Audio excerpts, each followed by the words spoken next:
O romance começa em uma tarde sombria de novembro em Gateshead, a casa da rica família Reed. Uma menina chamada Jane Eyre está sentada na sala de estar lendo o History of British Bards, de Bewick. A tia de Jane, senhora Reed, proibiu sua sobrinha de brincar com suas primas Elisa, Georgiana e o agressor John.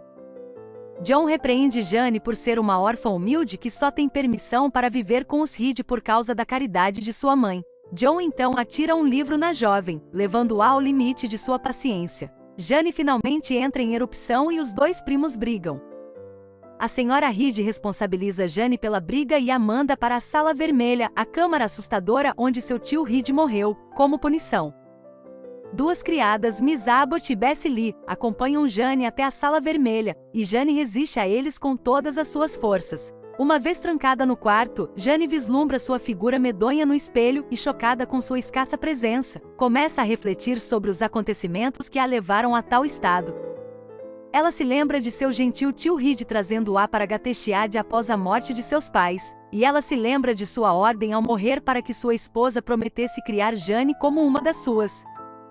De repente, Jane tem a impressão de que o fantasma de seu tio Reed está na sala, e ela imagina que ele veio para se vingar de sua esposa por quebrar sua promessa. Jane grita de terror, mas sua tia acredita que ela está apenas tentando escapar do castigo e ignora seus apelos. Jane desmaia de exaustão e medo.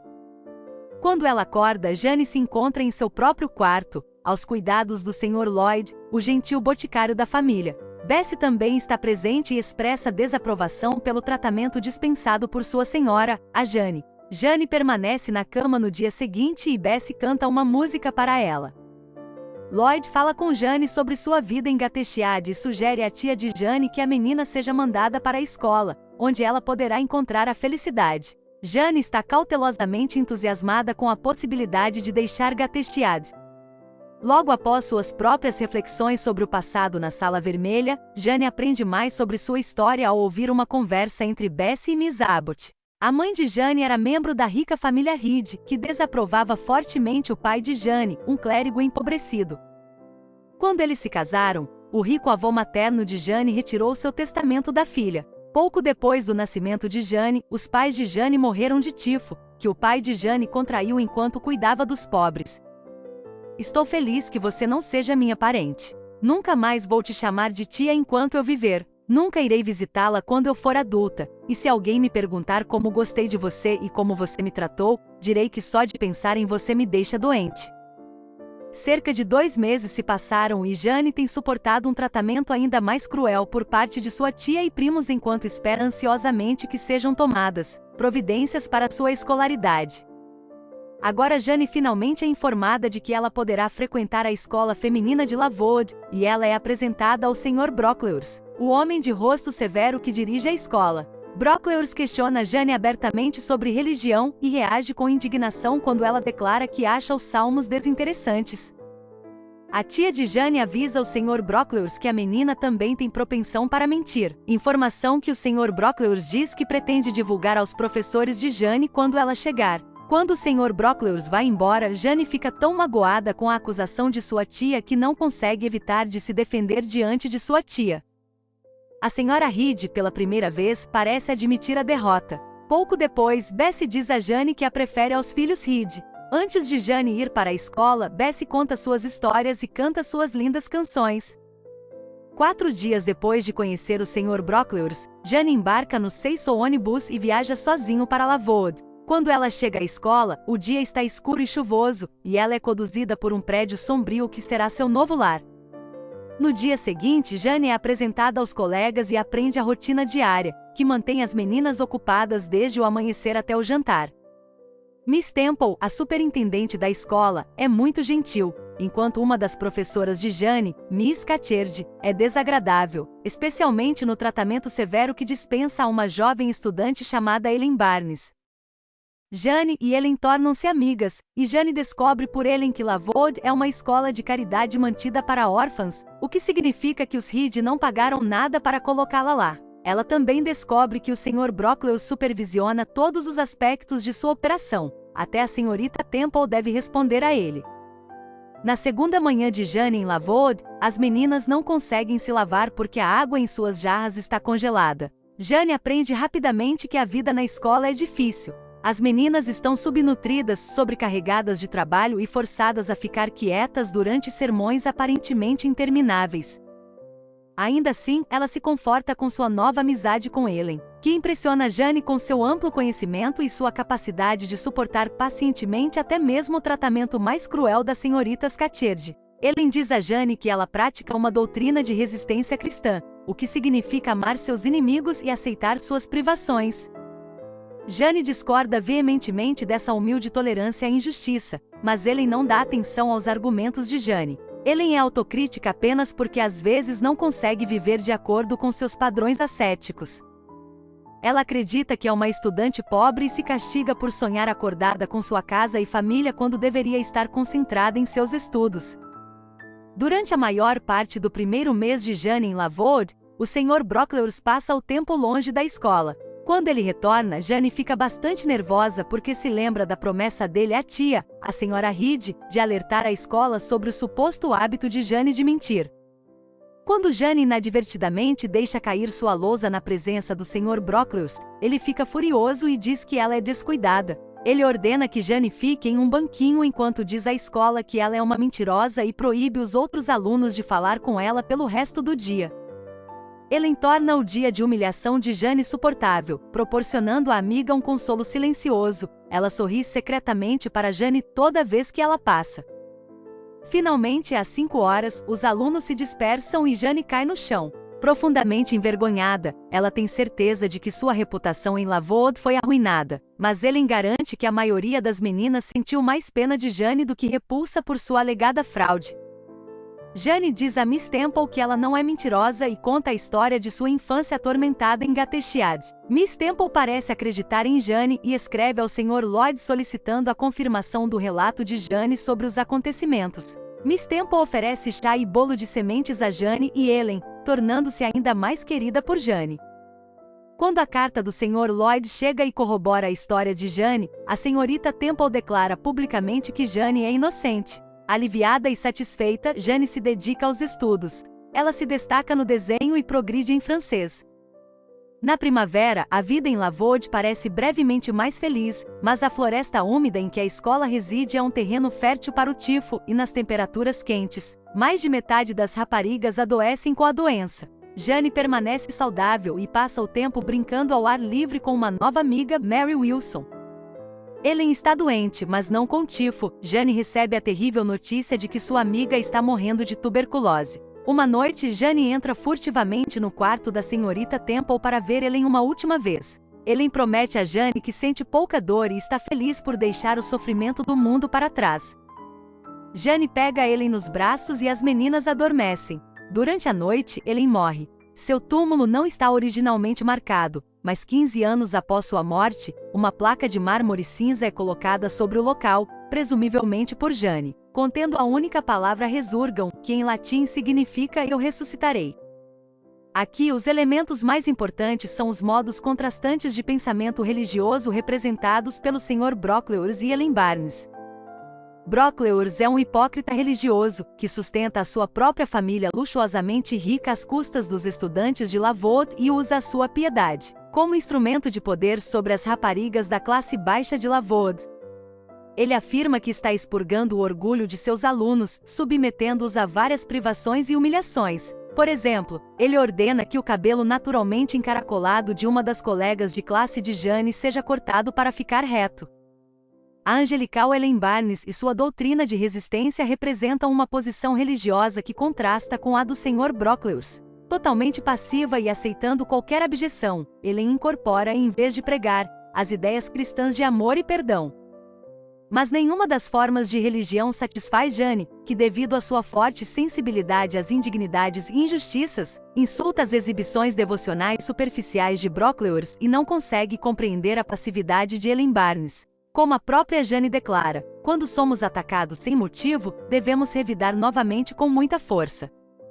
Para ensinar a pessoa que nos bateu a nunca mais fazer isso. A doutrina de Ellen sobre resistência e amor é incompatível com a crença de Jane na justiça e no respeito próprio. Depois que o tratamento negligente do Sr. Brocklehurst às meninas de Lavaux é considerado uma das causas da epidemia de tifo, um novo grupo de superintendentes é contratado para administrar a escola. As condições melhoram dramaticamente para as meninas e Jane se destaca nos estudos durante os próximos 6 anos. Depois de passar mais 2 anos como professora em Lavaux, Jane decide que está pronta para uma mudança, em parte porque a senhorita Temple se casa e abandona a escola. Ela anuncia em busca de um cargo como governanta e aceita um cargo em uma mansão chamada Thorfield. Antes de partir, Jane recebe a visita de Bessie, que lhe conta o que aconteceu em Gateshead desde que Jane partiu para Lavaux.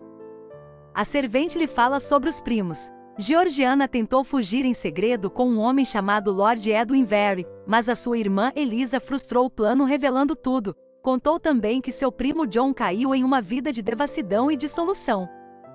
Bessie também conta a Jane que o irmão de seu pai, John Eyre, apareceu em Gateshead há 7 anos, procurando por Jane. Não teve tempo de viajar para Lavaux e partiu para Madeira, ilha portuguesa a oeste de Marrocos, em busca de riquezas. Jane e Bessie se separam, Bessie retorna para Gateshead e Jane parte para sua nova vida em Thorfield.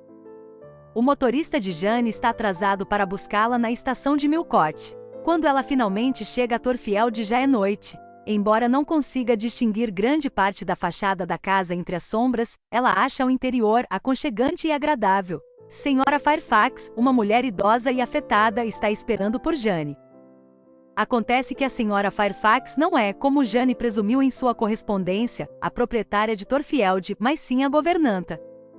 O proprietário de Thorfield, Sr. Rochester, viaja regularmente e deixa grande parte da administração da mansão para a senhora Jane e descobre que dará aulas particulares a Adele, uma menina francesa de 8 anos cuja mãe era cantora e dançarina. Senhora Fairfax também conta a Jane sobre Rochester, dizendo que ele é um homem excêntrico cuja família tem um histórico de comportamento extremo e violento. De repente, Jane ouve uma risada estranha e misteriosa ecoando pela casa, e a senhora Fairfax convoca alguém chamada Grace, a quem ela ordena que faça menos barulho e lembre as instruções. Quando Grace vai embora, a senhora Fairfax explica que ela é uma costureira bastante desequilibrada e imprevisível que trabalha em casa. Então Jane reflete que é em vão dizer que os seres humanos devem contentar-se com a tranquilidade, devem agir, e eles conseguirão se não conseguirem encontrá-lo. Milhões estão condenados a uma condenação mais silenciosa do que a minha, e milhões estão em revolta silenciosa contra a sua sorte.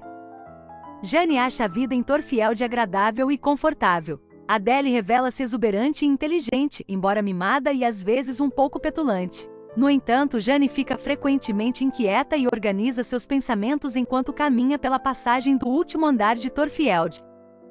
Certa noite, alguns meses depois de sua chegada a Thorfield, Jane está sozinha observando a lua nascer quando percebe um cavalo se aproximando. Isso lhe traz à mente a história que Bessie uma vez lhe contou sobre um espírito chamado Gitras, que se disfarça de mula, cachorro ou cavalo para assustar viajantes atrasados. Curiosamente, um cachorro também aparece. Assim que ela percebe que o cavalo tem um cavaleiro, o momento estranho cessa. Logo depois que o cavalo passa por ela, ele escorrega em um pedaço de gelo e seu cavaleiro cai no chão. Jane ajuda o homem a se levantar e se apresenta a ele. Ela observa que ele tem rosto moreno, feições severas e testa pesada. Ele não é exatamente de meia idade. Ao entrar novamente em Thorfield, Jane vai ao quarto da senhora Fairfax e vê o mesmo cachorro Pilot descansando no tapete. Um servo responde às perguntas de Jane, explicando que o cachorro pertence ao Sr. Rochester, que acaba de voltar para casa com uma torção no tornozelo, após cair do cavalo. No dia seguinte à sua chegada, o Sr. Rochester convida Jane e Adele para tomar chá com ele. Ele é abrupto e bastante frio com as duas, embora pareça encantado com os desenhos de Jane, que pede para ver. Quando Jane menciona o fato para a senhora Fairfax que ela acha Rochester estranho e abrupto, a senhora Fairfax sugere que seus maneirismos são o resultado de uma história pessoal difícil. Rochester era uma espécie de pária da família e quando seu pai morreu, seu irmão mais velho herdou Thorfield. Rochester é proprietário de Thorfield há 9 anos, desde a morte de seu irmão. Jane vê pouco Rochester durante seus primeiros dias em Thorfield. Uma noite, porém, em seu clima depois do jantar, Rochester manda chamar Jane e Adele. Ele dá a Adele o presente que ela esperava ansiosamente, e enquanto Adele toca, Rochester conversa estranhamente com Jane. Quando Rochester pergunta a Jane se ela o acha bonito, ela responde não sem pensar, e pela reação volúvel de Rochester, Jane conclui que ele está um pouco bêbado. A ordem de Rochester para que ela converse com ele faz Jane se sentir estranha, especialmente porque ele argumenta que o relacionamento dela com ele não é de servidão. A conversa dele se volta para os conceitos de pecado, perdão e redenção. Quando Adele menciona sua mãe, Jane fica intrigada e Rochester promete explicar mais sobre a situação em uma ocasião futura. Um tempo depois, Rochester cumpre sua promessa a Jane de contar a ela sobre o passado dele e de Adele. Ele teve um longo caso com a mãe de Adele, a cantora e dançarina francesa Céline Varens. Ao descobrir que Céline mantinha relações com outro homem, Rochester encerrou o relacionamento. Rochester sempre negou a afirmação de Céline de que Adele é sua filha, observando que a criança é totalmente diferente dele. Mesmo assim, quando Céline abandonou a filha, Rochester trouxe Adele para a Inglaterra para que ela fosse devidamente cuidada. Jane fica acordada meditando sobre os estranhos insights que obteve sobre o passado de seu empregador. Ela ouve o que parecem dedos roçando as paredes, e uma risada estranha logo emana do corredor. Ela ouve uma porta se abrindo e sai correndo do quarto para ver fumaça saindo da porta de Rochester. Jane corre para o quarto dele e encontra as cortinas da cama em chamas. Ela encharca a cama com água, salvando a vida de Rochester. Estranhamente, a reação de Rochester é visitar o terceiro andar da casa. Ao retornar, ele diz misteriosamente: "Descobri tudo, é exatamente como pensei." Ele pergunta se Jane já ouviu aquela risada estranha antes, e ela responde que ouviu Grace Poole rir da mesma maneira. Só então, Grace Poole, você adivinhou, confirma Rochester. Ele agradece a Jane por salvar sua vida e alerta para não contar a ninguém sobre os detalhes dos acontecimentos da noite. Ele dorme no sofá da biblioteca pelo resto da noite. Na manhã seguinte, Jane fica chocada ao saber que a quase tragédia da noite anterior não causou nenhum escândalo. Os criados acreditam que Rochester adormeceu com uma vela acesa ao lado da cama, e mesmo Grace Poole não mostra nenhum sinal de culpa ou remorso. Jane não consegue imaginar por que uma tentativa de homicídio pareça algo sem importância para todos naquela casa e se preocupa pensando se vai poder continuar trabalhando em Thorfield. Ela percebe que está começando a sentir sentimentos por Rochester e fica desapontada porque ele ficará longe de Thorfield por vários dias. Ele saiu para participar de uma festa onde estará na companhia de Blanche Ingram, uma linda senhora. Jane se repreende por ter ficado decepcionada com a notícia e resolve conter seus voos de fantasia imaginativa comparando seu próprio retrato com um que desenhou de Blanche Ingram, observando como ela é muito mais simples do que a bela Blanche. Rochester partiu há uma semana e Jane fica consternada ao saber que ele pode optar por partir para a Europa continental sem retornar a Thorfield. De acordo com a Sra. Fairfax, ele poderia ficar fora por mais de um ano. Uma semana depois, porém, a Sra. Fairfax recebe a notícia de que Rochester chegará em 3 dias com um grande grupo de convidados. Enquanto espera, Jane continua impressionada com as relações aparentemente normais que a estranha e auto-isolada Grace Poole mantém com o resto da equipe. Jane também ouve uma conversa em que alguns servos discutem o alto salário de Grace, e Jane tem certeza de que não sabe toda a verdade sobre o papel de Grace Poole em Thorfield.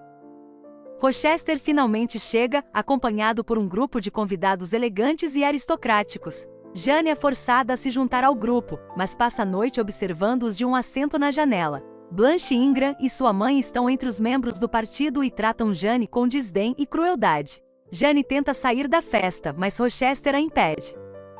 Ele relutantemente permite que ela vá quando vê as lágrimas transbordando de seus olhos. Ele a informa que ela deve ir à sala de estar todas as noites durante a estadia de seus convidados em Thorfield. Ao se separarem, Rochester quase deixa escapar mais do que pretendia. "Boa noite, meu", ele diz antes de morder o lábio. Os convidados ficam em Thorfield por vários dias. Rochester e Blanche competem em equipe em charadas. Ao observar a interação deles, Jane acredita que eles se casarão em breve, embora pareçam não se amar. Blanche se casaria com Rochester por sua riqueza, e ele por sua beleza e posição social. Um dia, um homem estranho chamado Sr. Mason chega a Thorfield. Jane não gosta dele imediatamente por causa de seus olhos vazios e de sua lentidão. mas ela descobre com ele que Rochester viveu nas Índias Ocidentais, como ele próprio fez. Uma noite, uma cigana chega a Thorfeld para contar a sorte dos convidados. Blanche Ingram vai primeiro e quando volta da conversa com a cigana, parece profundamente desapontada. Jane vai à biblioteca para fazer a leitura da sorte e depois de superar o ceticismo, fica fascinada pelo discurso da velha. A cigana parece saber muito sobre Jane e diz que ela está muito perto da felicidade. Ela também diz que disse a Blanche Ingram que Rochester não era tão rico quanto parecia, explicando assim o humor taciturno de Blanche. Enquanto a mulher lê a sorte de Jane, sua voz se aprofunda lentamente e Jane percebe que o cigano é Rochester disfarçado. Jane repreende Rochester por enganá-la e lembra-se de ter pensado que Grace Poole poderia ter sido a cigana. Quando Rochester descobre que o Sr. Mason chegou, ele parece preocupado.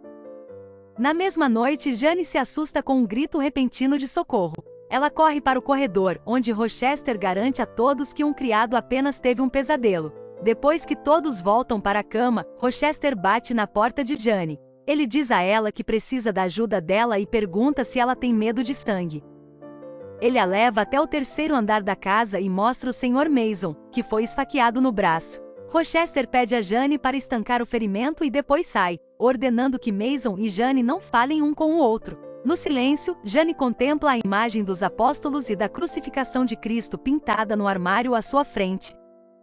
Rochester retorna com um cirurgião, e enquanto os homens cuidam dos ferimentos de Mason, Rochester envia Jane para encontrar uma poção no andar de baixo. Ele dá um pouco para Mason, dizendo que isso lhe dará ânimo por uma hora.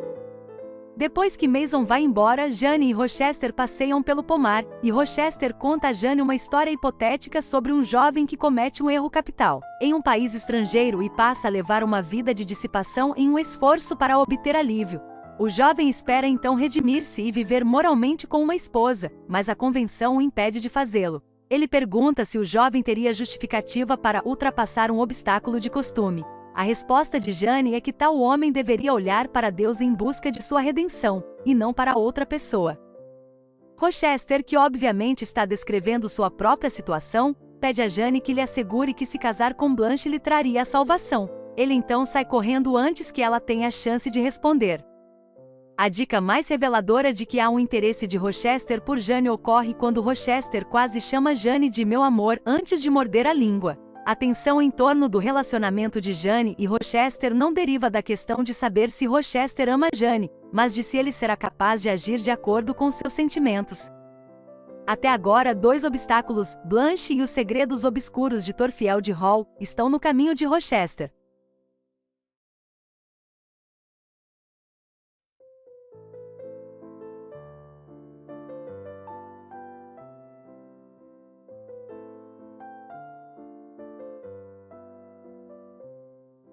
Jane ouviu dizer que é um mau presságio sonhar com crianças e agora ela sonha 7 noites consecutivas envolvendo bebês. Ela descobre que seu primo John Reed cometeu suicídio e que sua tia, a senhora Reed, sofreu um derrame e está à beira da morte. Jane vai para Gateshead, onde se reencontra com Bessie.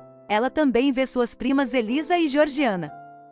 Elisa está sem graça e planeja entrar para um convento, enquanto Georgiana está linda como sempre. Desde que Elisa arruinou as esperanças de Georgiana de fugir com o jovem, as duas irmãs não se deram bem. Jane tenta consertar as coisas com a senhora Reed, mas a velha ainda está cheia de hostilidade para com a favorita de seu falecido marido.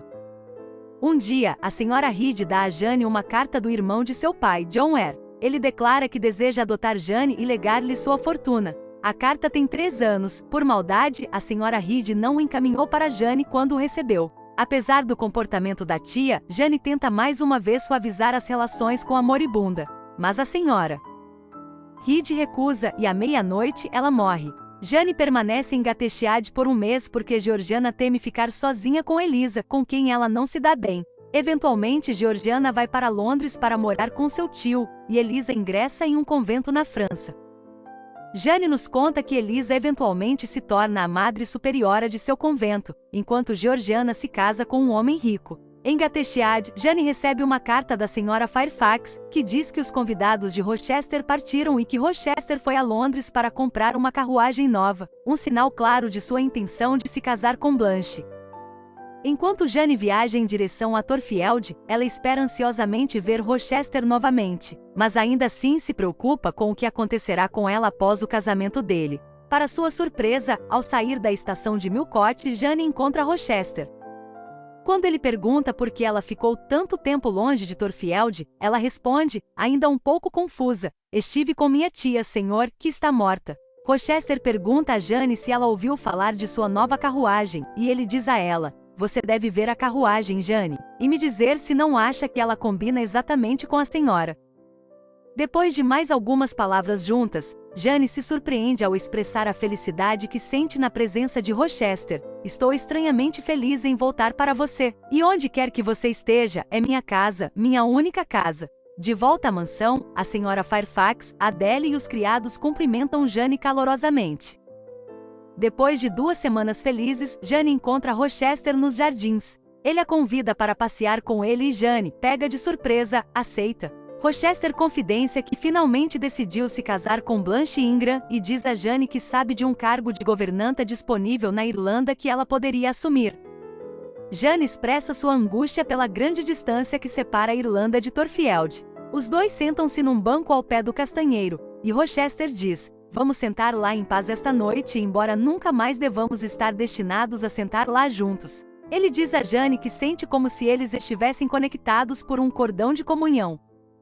Jane soluça: "Pois eu não conseguia reprimir o que não suportei mais", ela nos diz, "fui obrigada a ceder." Jane confessa seu amor por Rochester e, para sua surpresa, ele a pede em casamento. Ela suspeita que ele a esteja provocando, mas ele a convence do contrário, admitindo que só mencionou o casamento com Blanche para despertar o ciúme de Jane. Convencida e exultante, Jane aceita sua proposta. Uma tempestade cai e o casal recém-noivado corre para dentro de casa sob a chuva. Rochester ajuda Jane a tirar o casaco molhado e aproveita a oportunidade para beijá-la. Jane olha para cima e vê a senhora Fairfax observando, surpresa. Naquela noite, um raio corta o mesmo castanheiro sob o qual Rochester e Jane estavam sentados naquela noite. Os preparativos para o casamento de Jane e Rochester não correm bem. A senhora Fairfax trata Jane com frieza porque não percebe que Jane já estava noiva de Rochester quando permitiu que ele a beijasse. Mas mesmo depois de descobrir a verdade, a senhora Fairfax continua desaprovando o casamento. Jane fica inquieta, quase com medo, quando Rochester a chama pelo que em breve será seu nome, Jane Rochester. Jane explica que tudo parece impossivelmente ideal, como um conto de fadas ou um devaneio. Rochester certamente tenta transformar Jane em uma figura parecida com a Cinderela. Ele diz a ela que a vestirá com joias e roupas elegantes condizentes com sua nova posição social, momento em que Jane fica apavorada e autoprotetora. Tem a sensação premonitória de que o casamento não vai acontecer e decide escrever ao tio, John Ware, que está na Madeira. Jane raciocina que se John Ware a tornasse sua herdeira, sua herança poderia colocá-la em pé de igualdade com Rochester, o que a faria se sentir menos desconfortável com o casamento. Na noite anterior ao casamento, Jane espera por Rochester, que deixou Thorfield para passar a noite. Ela fica inquieta e dá um passeio no pomar, onde avista o castanheiro agora partido. Quando Rochester chega, Jane conta a ele sobre acontecimentos estranhos que ocorreram em sua ausência. Na noite anterior, o vestido de noiva de Jane chegou e por baixo dele havia um véu caro, o presente de casamento de Rochester para Jane. À noite, Jane teve um sonho estranho, no qual uma criança chorava em seus braços enquanto Jane tentava seguir em direção a Rochester por uma estrada longa e sinuosa. Rochester considera o sonho insignificante, mas então ela conta a ele sobre um segundo sonho. Desta vez, Jane perde o equilíbrio e a criança cai de joelhos. O sonho foi tão perturbador que despertou Jane do sono, e ela percebeu uma forma farfalhando em seu armário. Acabou sendo uma mulher estranha e de aparência selvagem, que pegou o véu de Jane e o rasgou em dois. Rochester diz a ela que a mulher deve ter sido Grace Poole e que o que ela experimentou foi na verdade meio sonho, meio realidade. Ele diz a ela que lhe dará uma explicação completa dos acontecimentos depois de 1 ano e 1 dia de casamento. Jane dorme com Adele à noite e chora porque em breve terá que deixar a menina adormecida. Sophie ajuda Jane a se vestir para o casamento, e Rochester e Jane caminham até a igreja. Jane nota 2 estranhos lendo as lápides no cemitério da igreja. Quando Jane e Rochester entram na igreja, os 2 estranhos também estão presentes. Quando o padre pergunta se alguém se opõe à cerimônia, um dos estranhos responde: o casamento não pode continuar. Declaro a existência de um impedimento. Rochester tenta prosseguir com a cerimônia, mas o estranho explica que Rochester já é casado. Sua esposa é uma mulher crioula com quem Rochester se casou 15 anos antes na Jamaica. O orador explica que é um advogado de Londres e se apresenta como Sr. Briggs. Ele apresenta uma carta assinada de Richard Mason afirmando que Rochester é casado com a irmã de Mason, Bertha. O próprio Sr. Mason então se adianta para corroborar a história. Após um momento de fúria inarticulada, Rochester admite que sua esposa está viva e que ao se casar com Jane, ele estaria conscientemente tomando uma segunda esposa. Ninguém na comunidade sabe de sua esposa porque ela está louca, e Rochester a mantém trancada sob os cuidados de Grace Poole. Mas ele promete a todos, Jane ignora completamente a existência de Bertha. Ele ordena que a multidão venha a Thorfield para vê-la, para que possam entender o que o impeliu a seguir seu atual curso de ação. Em Thorfield, o grupo sobe para o terceiro andar. Rochester aponta a sala onde Bertha mordeu e esfaqueou seu irmão e então levanta uma tapeçaria para descobrir uma segunda porta. Dentro da sala escondida está Bertha Mason, sob os cuidados de Grace Poole. Jane escreve: na sombra profunda, no outro extremo da sala, uma figura corria de um lado para o outro. O que era, se era um animal ou um ser humano, não se poderia dizer à primeira vista.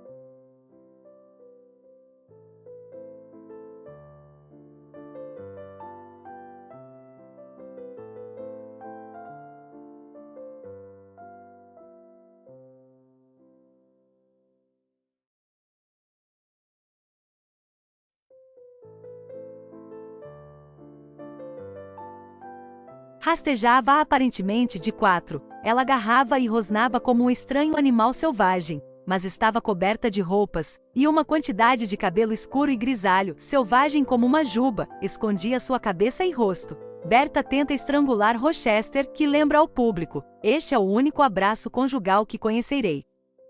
Jane sai da sala com Mason e Briggs, que diz a ela que soube de sua intenção de se casar com Jane por meio de uma carta do tio de Jane, John Eyre, para Mason. Acontece que os dois homens são conhecidos e Mason tinha parado na Madeira no caminho de volta para Jamaica quando John recebeu a carta de Jane. Aproximando-se da morte, John pediu a Mason que corresse para a Inglaterra para salvar sua sobrinha. Depois que a multidão do casamento se dispersa, Jane se tranca em seu quarto e mergulha em uma dor inexprimível. Ela pensa na maneira quase calma como os acontecimentos da manhã se desenrolaram e como isso parece desproporcional ao imenso efeito que esses acontecimentos terão em sua vida. Ela ora a Deus para estar com ela. Atordoada com o rumo dos acontecimentos, Jane se fecha em seu quarto. Ela não sabe o que pensar de Rochester, mas sabe que deve deixar Thorfield. Sentindo-se completamente sozinha, ela ora pela ajuda de Deus. Depois de adormecer um pouco, Jane acorda e percebe que deve deixar Thorfield. Quando ela sai do quarto, encontra Rochester esperando em uma cadeira na soleira. Diante das garantias de Rochester de que ele nunca teve a intenção de feri-la e de seus pedidos de perdão, Jane fica em silêncio, embora confidencie ao leitor que o perdoou na hora. Jane de repente se sente tonta e Rochester a leva para a biblioteca para reanimá-la. Ele então oferece a ela uma nova proposta: deixar a Inglaterra com ele e ir para o sul da França, onde viverão juntos como marido e mulher. Jane se recusa, explicando que não importa como Rochester decida ver a situação, ela nunca será mais do que uma amante para ele enquanto Bertha estiver viva. Rochester percebe que deve explicar porque não se considera casado e começa a contar a história de seu passado. Não querendo dividir sua propriedade, o pai de Rochester deixou toda a sua propriedade para seu outro filho, Roland, e enviou Rochester para Jamaica para se casar com Bertha, que herdaria uma enorme fortuna, 30.000 libras. Bertha era linda e, embora ela e Rochester quase não passassem muito tempo sozinhos, o jovem estimulado, deslumbrado e ignorante acreditou estar apaixonado e concordou com o casamento. Pouco depois do casamento, Rochester soube que a mãe de Berta não estava, como ele foi levado a acreditar, morta, mas louca e vivendo em um manicômio. O irmão mais novo de Berta era um idiota mudo. O pai e o irmão de Rochester sabiam do legado genético pouco promissor da família, mas promoveram o casamento por causa do dinheiro. Berta logo se revelou grosseira, perversa e propensa a violentos acessos de raiva e indulgências prejudiciais. Esses excessos apenas aceleraram a aproximação daquilo que já espreitava em seu horizonte, a loucura absoluta. A essa altura, o pai e o irmão de Rochester haviam morrido, então Rochester se viu sozinho com uma esposa maníaca e uma enorme fortuna. Ele pensou em se matar, mas em vez disso voltou para a Inglaterra. Ele resolveu colocar Berta em Thorfield Hall em segurança e conforto, para abrigar sua degradação em segredo e deixá-la. Rochester então vagou pelo continente de uma cidade para outra, sempre em busca de uma mulher para amar. Quando ele se deparou com a decepção, ele mergulhou na devassidão. Ele sempre ficava desapontado com suas amantes, porque elas eram, como ele diz, a pior coisa depois de comprar uma escrava. Então ele conheceu Jane. Rochester reconta a história de sua introdução do ponto de vista dele, dizendo que ela o encantou desde o início. Jane se sente dividida. Ela não quer condenar Rochester a mais miséria, e uma voz dentro dela pergunta: quem no mundo se importa com você? Jane se pergunta como poderia encontrar outro homem que a valorizasse tanto quanto Rochester, e se, depois de uma vida de solidão e negligência, ela deveria deixar o primeiro homem que a amou. No entanto, a sua consciência diz-lhe que ela se respeitará ainda mais se suportar sozinha o seu sofrimento e fizer o que acredita ser certo. Ela diz a Rochester que deve ir, mas beija sua bochecha e ora em voz alta para que Deus o abençoe ao partir. Naquela noite, Jane tem um sonho em que sua mãe lhe diz para fugir da tentação. Ela pega sua bolsa, desce as escadas e sai de Thorfield. Viajando em uma carruagem, Jane rapidamente esgota seu escasso suprimento de dinheiro e é forçada a dormir ao ar livre. Ela passa grande parte da noite orando e no dia seguinte implora por comida ou emprego na cidade vizinha. Ninguém a ajuda, excepto um agricultor que se dispõe a dar-lhe uma fatia de pão. Depois de mais um dia, Jane vê uma luz brilhando nas charnecas. Seguindo isso, ela chega a uma casa. Pela janela, Jane vê duas jovens estudando alemão enquanto sua criada tricota. Pela conversa, Jane descobre que a serva se chama Hannah e que as jovens graciosas são Diana e Mary. As três mulheres estão esperando por alguém chamado Saint John, pronúncia-se Sinjin. Jane bate na porta, mas Hannah se recusa a deixá-la entrar. Desabando na soleira da porta, em angústia e fraqueza, Jane grita: só posso morrer e acredito em Deus. Deixe-me tentar esperar sua vontade em silêncio. Uma voz responde: todos os homens devem morrer, mas nem todos estão condenados a enfrentar uma condenação prolongada e prematura. Como seria a sua se você morresse aqui por necessidade?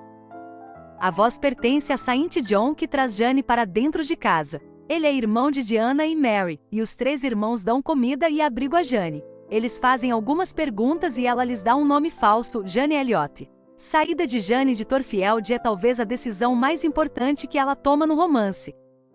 Em Rochester ela encontrou o amor pelo qual sempre desejou, e Thorfield foi o primeiro lar verdadeiro que ela conheceu. Ao fugir deles, Jane deixa para trás uma parte de si mesma. Mas viver com Rochester como amante exigiria um compromisso que Jane não está disposta a assumir. Mesmo antes de saber da existência de Berta, Jane sente que ao casar-se com Rochester, corre o risco de cimentar-se numa posição de desigualdade. Ela teme que Rochester a objetifique e que ao casar-se com alguém acima de sua posição, ela chegue ao relacionamento já em dívida com ele.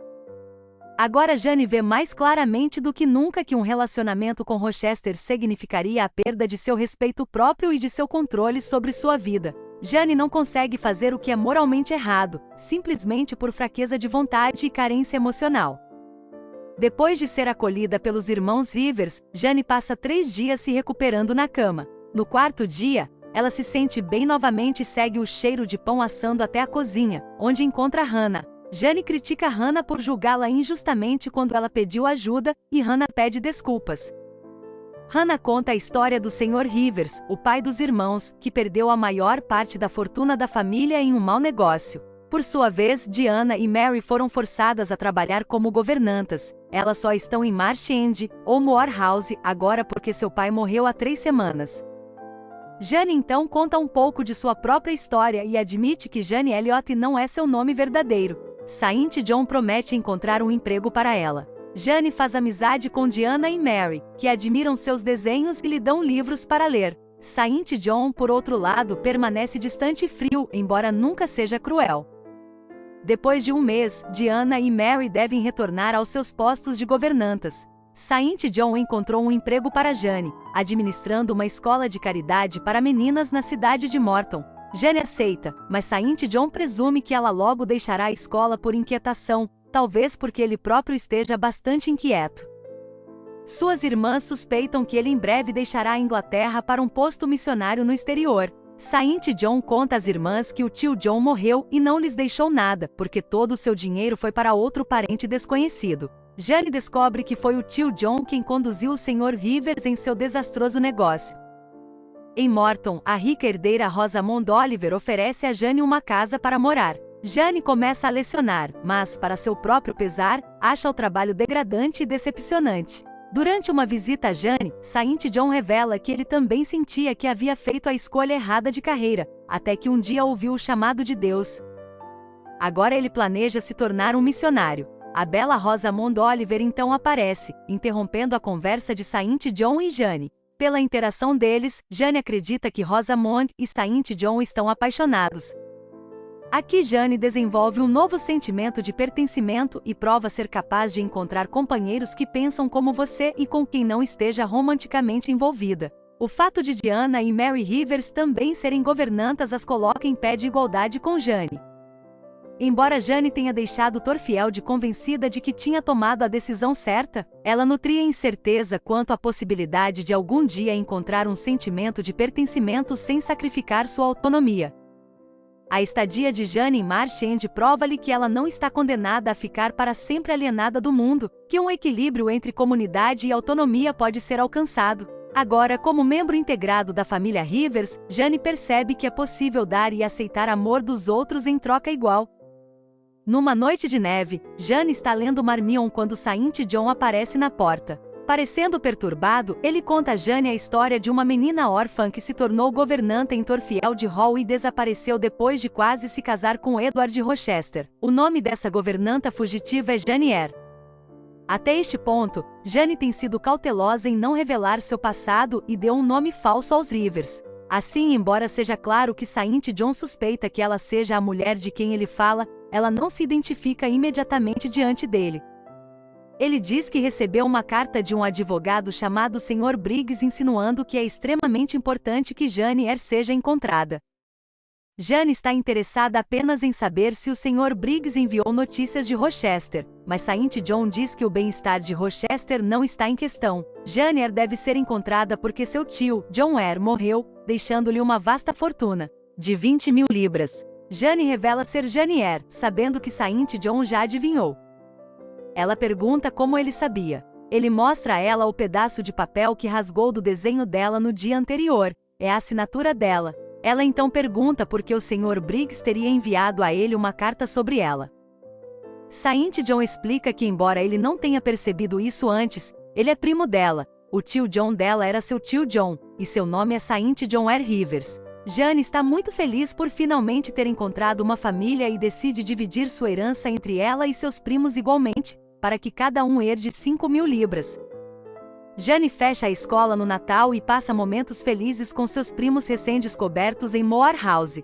Diana e Mary estão maravilhadas com as melhorias que Jane fez na escola, mas Saint John parece mais frio e distante do que nunca. Ele diz a Jane que Rosamond está noiva de um homem rico chamado Sr. Granby.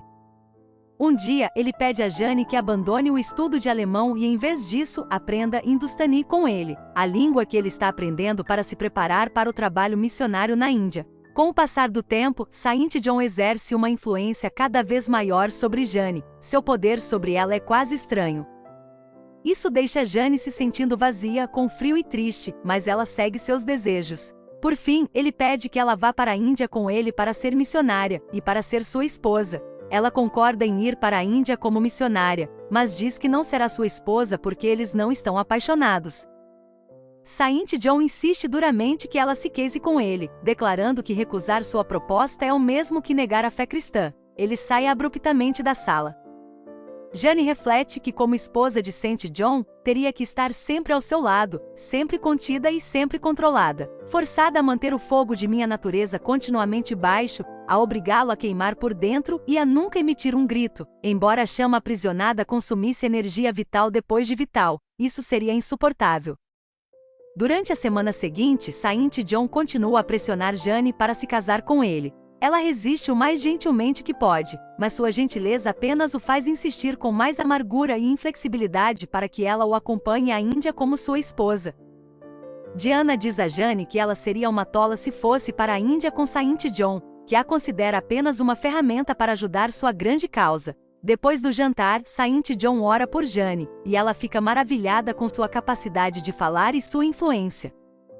Ela quase se sente compelida a se casar com ele, mas naquele momento ouve o que pensa ser a voz de Rochester, chamando seu nome como se estivesse a uma grande distância. Jane acredita que algo fatídico ocorreu e o feitiço de St. John sobre ela foi quebrado. Apesar da tentativa prolongada de Jane de integrar confortavelmente a moralidade cristã em sua própria vida e comportamento, St. John é uma influência perigosa para ela, porque sua personalidade forte obriga sua obediência contra seus próprios sentimentos internos. Jane se recusa a se casar com St. John porque ela não o ama, mas St. John pressiona Jane a ignorar seus sentimentos e se submeter à sua poderosa concepção de dever moral necessário. Jane permanece fiel a si mesma apenas com grande dificuldade e com a ajuda da experiência sobrenatural de ouvir Rochester chamar seu nome sobre as charnecas. Ao recusar a proposta de St. John, Jane escapa de mais uma ameaça à sua liberdade e ao seu senso de identidade. No entanto, a seriedade com que Jane considera a sua proposta leva-a a uma conclusão importante sobre si mesma. Parte da razão pela qual ela fugiu de Thorfield foi porque temia tornar-se escrava de sua própria paixão e sacrificar seus princípios. Ao chegar tão perto de se casar com St. John, ela demonstra sua capacidade de fazer o oposto, sacrificar totalmente a paixão e dedicar-se inteiramente aos princípios. Agora Jane sabe que retornar a Rochester não significaria fraqueza de sua parte. Além disso, ela agora aprecia mais do que nunca o que Rochester lhe ofereceu. Tendo se encontrado no limiar de um casamento sem amor, ela compreende perfeitamente a importância de seguir não apenas a sua mente, mas também o seu coração. Jane contempla sua experiência sobrenatural da noite anterior, perguntando-se se foi realmente a voz de Rochester que ela ouviu chamando por ela e se Rochester poderia realmente estar em apuros. Ela encontra um bilhete de St. John instando-a a resistir à tentação, mas mesmo assim ela embarca em um ônibus para Thorfield. Ela viaja para a mansão, ansiosa para ver Rochester e refletindo sobre como sua vida mudou no único ano desde que ela partiu. Antes desesperada, sozinha e empobrecida, Jane agora tem amigos, família e uma fortuna. Ela corre para casa depois que seu treinador chega e fica chocada ao descobrir que Thorfield é uma ruína carbonizada. Ela vai para uma pousada chamada Rochester Arms para saber o que aconteceu. Aqui, ela descobre que Bertha Mason incendiou a casa vários meses antes. Rochester salvou seus servos e tentou salvar sua esposa, mas ela se jogou do telhado enquanto o fogo se alastrava ao seu redor. No incêndio, Rochester perdeu uma mão e ficou cego. Ele fixou residência em uma casa chamada Ferdian, localizada no meio da floresta com John e Mary, dois criados idosos. Jane vai para Ferdian. À distância, ela vê Rochester estender a mão para fora da porta testando-se a chuva. Seu corpo parece o mesmo, mas seu rosto está desesperado e desconsolado. Rochester volta para dentro e Jane se aproxima da casa. Ela bate e Mary atende a porta. Lá dentro, Jane carrega uma bandeja para Rochester, que não consegue vê-la. Quando ele percebe que Jane está na sala com ele, ele pensa que ela deve ser um fantasma ou espírito falando com ele. Quando ele pega a mão dela, ele a pega nos braços e ela promete nunca mais deixá-lo. Na manhã seguinte, eles caminham pela floresta e Jane conta a Rochester sobre suas experiências no ano anterior. Ela tem que garantir a ele que não está apaixonada por St. John. Ele a pede novamente em casamento, e ela diz que sim, eles agora estão livres do espectro de Bertha Mason. Rochester conta a Jane que algumas noites antes, em um momento de desespero, ele gritou o nome dela e pensou ter ouvido sua resposta. Ela não deseja perturbá-lo ou excitá-lo em sua condição frágil e por isso, não conta a ele sobre ter ouvido sua voz em Moor House. Jane e Rochester se casam sem nenhuma testemunha além do pároco e do secretário da igreja. Jane escreve para seus primos contando a notícia.